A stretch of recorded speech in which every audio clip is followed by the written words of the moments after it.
Good morning, students. Our next chapter is company accounts issue of debentures.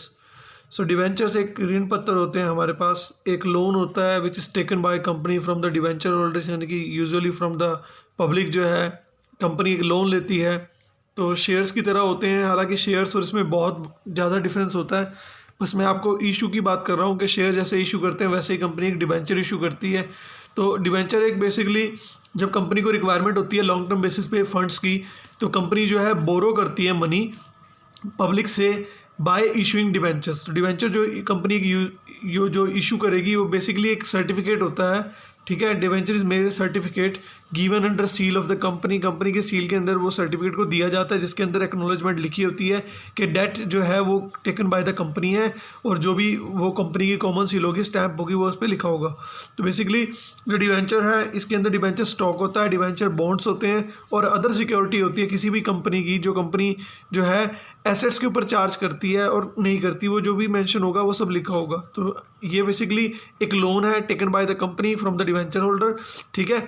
Acknowledgement as date है कि company ने loan लिया हुआ है, ठीक है, उसका भी प्रूफ होगा। कंपनी की कॉमन सील होगी इसके ऊपर, यानी कंपनी की स्टैंप होगी, और कोई भी कंपनी इसको इशू नहीं कर सकती। एक पब्लिक कंपनी जो है जो लास्ट 10 ईयर से वर्क कर रही है वो इशू कर सकती है डिबेंचर्स, या एक इंफ्रास्ट्रक्चर कंपनी है जो लास्ट 10 ईयर से वर्क कर रही है लेकिन मोर देन 30 ईयर्स नहीं होनी चाहिए। तो ये कुछ रिक्वायरमेंट्स हैं अलग अलग डिबेंचर्स की, ठीक है। तो डिवेंचर बेसिकली फंड रेज करने के लिए जो कंपनी है लॉन्ग टर्म नेचर के लिए जो भी हम लोन लेते हैं उसकी पेमेंट भी हमने लॉन्ग टर्म के बाद ही करनी है, तो एक तरह से उसे डिवेंचर हम बोलते हैं। ऐसे ही हमारे पास एक बॉन्ड होते हैं। बॉन्ड भी ट्रेडिशनली जो है गवर्नमेंट इशू करती थी, लेकिन आजकल जो है पब्लिक कंपनीज जो है, सेमी गवर्नमेंट कंपनीज है, नॉन गवर्नमेंट कंपनीज है, ये भी इशू करने लगी हैं। तो डिवेंचर और बॉन्ड में थोड़ा सा डिफरेंस होता है रेट ऑफ इंटरेस्ट का। डिवेंचर जो है ना वो एक फिक्स रेट पे इशू किए जाते हैं, और जो बॉन्ड्स हैं उसका जो है प्री डिटरमाइंड रेट होता है, यानी कि पहले से उसमें ना एक विदाउट मतलब इंटरेस्ट रेट जो है वो फिक्स नहीं होता उसके अंदर। डिवेंचर जो है उसका जो इंटरेस्ट रेट फिक्स होगा, बॉन्ड का जो है इंटरेस्ट रेट फिक्स नहीं होता, ठीक है। जैसे deep discount bond, zero coupon bond, इस तरह के कुछ जो है डिवेंचर होते हैं। डीप डिस्काउंट बॉन्ड वो होता है, या जीरो कूपन बॉन्ड वो होता है जिसके अंदर जो है विदाउट एनी प्रीफिक्स रेट हम जो है डिवेंचर इशू करते हैं, यानी कि बॉन्ड इशू करते हैं। लेकिन ये जो है ना डिस्काउंट पे होता है, इसमें डिस्काउंट है काफ़ी हैवी होता है, ठीक है ना। तो जो भी इशू प्राइस होगा और जो भी रिडम्पशन प्राइस होगा उसका जो फर्क होगा उसको हम इंटरेस्ट मान लेते हैं, ड्यूरेशन ऑफ द बॉन्ड। तो डिवेंचर के टाइप्स हैं सिक्योर्ड और मॉर्गेज डिवेंचर। इसके अंदर कंपनी को अपनी एसेट रखनी पड़ती है, फिक्स चार्ज होता है, उसे हम सिक्योर्ड डिवेंचर बोलते हैं। अनसिक्योर्ड यानी कि नेक डिवेंचर, जिसमें कोई भी जो है कंपनी की एसेट जो है गिरवी नहीं रखते, लिक्विडेशन के टाइम पे इसकी पेमेंट होती है। रजिस्टर्ड डिवेंचर यानी कि जो डिवेंचर कंपनी के पास जो रजिस्टर्ड है, रजिस्ट्रार के पास भी इसकी डिटेल गई हुई है, ऐसे हम रजिस्टर्ड डिवेंचर बोलते हैं। बेयर डिवेंचर वो डिवेंचर होते हैं जिस पर्सन के पास, जैसे चेक होता है ना, जिस पर्सन के पास चेक है वही उसका मालिक है, यानी कि इसमें नेम नहीं लिखा होता। तो ट्रांसफरेबल बाय द डिलीवरी होते हैं, किसी को भी ट्रांसफर कर सकते हैं। रिडीमेबल डिवेंचर वो डिवेंचर होते हैं जो एक टाइम के बाद इसकी हमें पेमेंट करनी होती है फिक्स पीरियड के बाद। और इरिडीमेबल यानी कि लाइफ टाइम इनकी पेमेंट नहीं होती, at the time of liquidation ही हम इनकी पेमेंट करते हैं। कन्वर्टिबल डिवेंचर वो डिवेंचर होते हैं जिसको एक टाइम के बाद हम अपॉर्चुनिटी देते हैं कि पार्शली या फुली जो है इक्विटी शेयर में से कन्वर्ट कर दिया जाए, ठीक है। फिर आता है आपका डिफरेंस शेयर और डिवेंचर का। Share holder are the real owner of the company and debenture holder are the creditor of the company. Share holder जो है वो कैपिटल परफॉर्म करते हैं, डिवेंचर एक तरह से लोन परफॉर्म करते हैं। शेयर होल्डर को डिविडेंड मिलता है, डिवेंचर होल्डर को इंटरेस्ट मिलता है। शेयर होल्डर पे जो डिविडेंड है वो फिक्स भी हो सकता है और फ्लक्चुएटिंग भी हो सकता है, ज़्यादातर फ्लक्चुएटिंग होता है इस पर 99%, और डिवेंचर पे जो इंटरेस्ट है फिक्स होता है, ठीक है। शेयर को इशू करना जो है कंपलसरी है, एक तरह से ऑप्शन है कंपनी का। डिवेंचर को हमने जो है अकॉर्डिंगली रिटर्न करना है at the time of redemption, या जो भी डिवेंचर की कंडीशन है जिस तरह का आपने इशू किया था वो, ठीक है। प्रायोरिटी जो है पेमेंट की सबसे पहले डिवेंचर को होती है, उसके बाद शेयर होल्डर को होती है, ठीक है। शेयर जो है हमेशा अनसिक्योर होते हैं, डिवेंचर जो है फिर भी सिक्योर होते हैं, ठीक। शेयर को हम कभी भी डिस्काउंट पे इशू नहीं कर सकते, डिवेंचर को हम डिस्काउंट पे इशू कर सकते हैं, ओनली स्वेट इक्विटी शेयर को डिस्काउंट पे इशू करते हैं। शेयर होल्डर अगर रियल ओनर है तो इनके पास वोटिंग राइट्स होता है, डिवेंचर होल्डर के पास कोई वोटिंग राइट नहीं होता। फिर आपने डिवेंचर जब इशू करने हैं तो इसकी कंडीशन होती है कि मिनिमम सब्सक्रिप्शन मिले, यानी कि कम से कम पैसा हमें जो मिले। तो फुल अमाउंट जो डिवेंचर का है वो भी कंपनी मंगवा सकती है एप्लीकेशन के साथ, या कंपनी जैसे हमने शेयर में किया था अलॉटमेंट के साथ मंगवा सकती है, कॉल्स के साथ, डिपेंड करता है कंपनी पे क्या है। तो यूजुअली डिवेंचर के साथ ना एक इंटरेस्ट रेट प्रीफिक्स होता है। तो हमने क्या करना है, सेम वही एंट्रीज है, बस शेयर की जगह ना, शेयर कैपिटल की जगह डिवेंचर यूज़ करना है। ठीक है। शेयर एप्लीकेशन की जगह डिवेंचर एप्लीकेशन यूज़ करना है, शेयर अलॉटमेंट की जगह डिवेंचर अलॉटमेंट यूज़ करना है। तो जब एप्लीकेशन मनी रिसीव होगी आपको तो उसकी एंट्री होगी बैंक अकाउंट डेबिट, अगर मान लो 12% डिवेंचर है तो ऐसे लिखेंगे bank account debit to 12% debenture application account. पहले वहाँ पे करते थे ना शेयर एप्लीकेशन, तो अब यहाँ पे डिवेंचर एप्लीकेशन, सेम एंट्रीज है। अब एप्लीकेशन मनी जब ट्रांसफर करेंगे तो वहाँ पे एंट्री होती थी share application account debit to share capital, तो यहाँ पे शेयर कैपिटल नहीं लेना, यहाँ पे डिवेंचर लेना only, 12% debenture application account debit to debenture account. फिर अगर हमें रिफंड करनी हो, एक्सेस मनी आ जाती है, तो वहाँ पे हम करते थे share application account debit to bank, यहाँ करेंगे debenture application account debit to bank. फिर जब अगर हम एडजस्ट करते थे वहाँ, तो वहाँ एंट्री होती थी share application account debit to share capital share allotment account, तो यहाँ पे debenture application account debit to debenture allotment account है। अलॉटमेंट मनी ड्यू करते थे वहाँ, तो एंट्री होती थी share allotment account debit to share capital, यहाँ पे होगी debenture allotment account debit to debenture account. फिर जब अलॉटमेंट मनी रिसीव होगी bank account debit to debenture allotment. ऐसे ही फर्स्ट कॉल ड्यू करेंगे, debenture first call account debit to debenture account, वहाँ करते थे share first call account debit to share capital account. Receive के टाइम पे bank account debit to debenture first call. तो इस तरह से है। तो अगर तो शेयर आपने पार पे इशू किए हैं तो सिंपल एंट्री होती है, जैसे अगर आपने प्रीमियम पे इशू किए हो तो फिर वही कंडीशन लगेगी जैसे पहले लगती थी हमारे पास।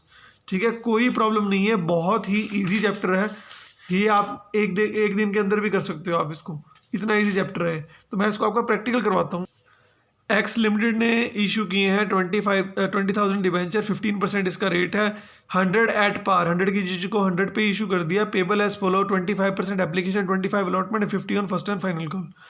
कंपनी ने रिसीव किए 3,000 डिवेंचर, एप्लीकेशन 1,600 जो है accepted in full and application 600 were allotted. देखो वही प्रोराटा वाला सीन आ गया है, 3,000 की एप्लीकेशन मिली है आपको, 2,000 आप मैक्सिमम दे सकते हो, 1,600 को आप फुल दे रहे हो 1,600, और जिन्होंने 600 के लिए अप्लाई किया उनको 4 ही दे सकते हो, यानी कि 200 एक्सेस मनी है, और जो रिमेनिंग है वो रिजेक्ट कर दिए। रिमेनिंग कितने में बेटा 800, ये रिफंड कर दिए, इनको लेटर भेज देते रेगरेट का। तो एंट्री होती है बैंक अकाउंट डेबिट टू 15% है, तो यहाँ लिखेंगे 15% डिवेंचर्स एप्लीकेशन अकाउंट, यहाँ लिखेंगे application money on debenture received 3,000 debenture at the rate 25 each, 75,000 आएगा। दूसरी एंट्री होती है 15% डिवेंचर्स एप्लीकेशन अकाउंट डेबिट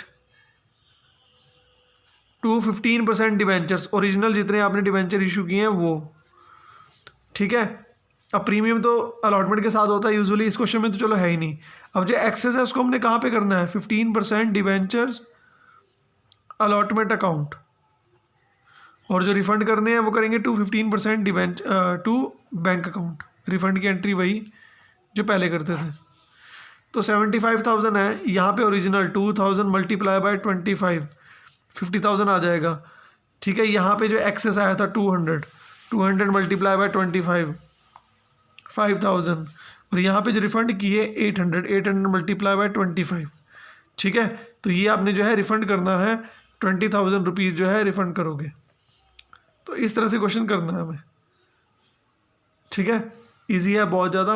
उसके बाद हमने क्या करना है, अलॉटमेंट ड्यू करनी है, 15% debentures allotment account debit to 15% debentures account. Allotment due होगी, ओरिजिनल 2,000 शेयर है एंड एट द रेट 25, ये भी 25 है, 50,000 जो है अलॉटमेंट ड्यू होगी। फिर हम रिसीव की एंट्री करेंगे, bank account debit to 15% debentures allotment account. अब देखो 50,000 बनता था, ऑलरेडी रिसीव भी है हमारे पास 5,000 रुपीज़, तो 45,000 जो है अलॉटमेंट पर रिसीव होगा।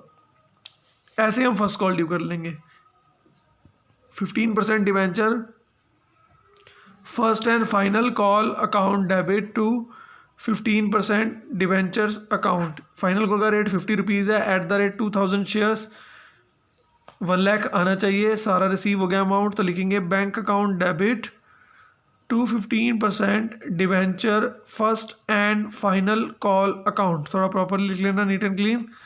तो ऐसे आपका क्वेश्चन परफॉर्म करना है।